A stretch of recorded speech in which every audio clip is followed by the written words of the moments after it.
Hey, go to PresidentUniverse.com, read our latest blog titled America.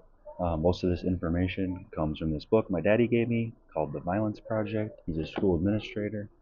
Okay, let me read it for you. Kathy Whitman, a 23-year-old high school biology teacher, was the first. The youngest was Noah Grace Holcomb. She was 18 years old. Homemaker Louise Vaught de Clare was the oldest, aged 98. Professor Liviu Librescu, 76, an Israeli born in Romania, who survived the Holocaust and died trying to protect his students in Virginia. Sergeant First Class Danny Ferguson, 39, served in Kuwait, Iraq, and Afghanistan and died shielding his Army colleagues in Texas.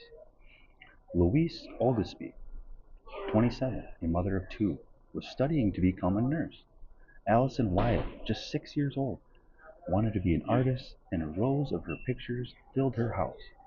Juan P. Rivera Velasquez, 37, and Luis Daniel Conde, 39, were a hairstylist and makeup artist, respectively, who owned a salon together. More than 1,200 people have been killed in mass shootings in the United States since 1966. If you subtract their ages at death from their life expectancies at birth, they represent nearly 40,000 years of lost life.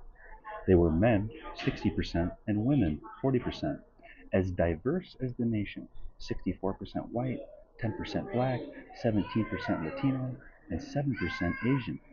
They were students and teachers, artists and entrepreneurs, military and non-military. 10% were still children who had bright flames extinguished much too soon. No other comparable nation has produced a list this long or this tragic. In fact, when you compare mass shooting rates in the United States to other countries, you begin to see American exceptionalism at its absolute worst. One study examined the total number of public mass shooters per country from 1966 to 2012 in 171 countries and concluded that, when controlling for national population size, the United States has a six times its share of the world's mass shooters. Notably, all five countries with the largest number of guns per capita, of which the United States was number one, ranked among the top countries for public mass shootings, including two countries with reputations for safety, Switzerland and Finland.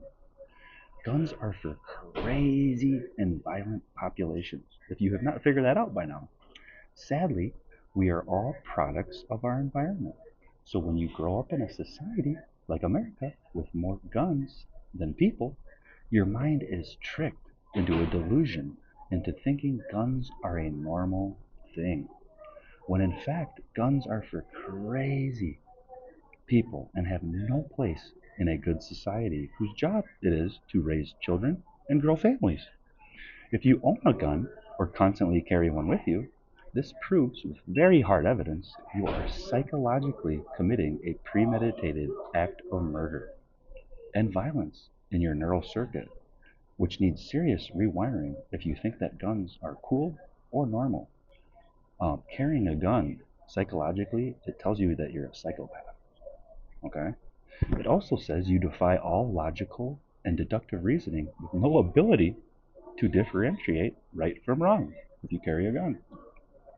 Ask yourself this question: would you want your children to grow up in a society with no guns at all, or a society with more guns than people? Just ask yourself that question. Numbers do not lie on this sad topic of violence in America.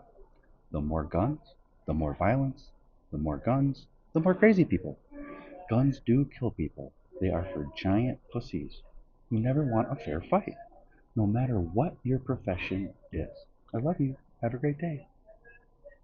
Put your guns down, America. Crazy.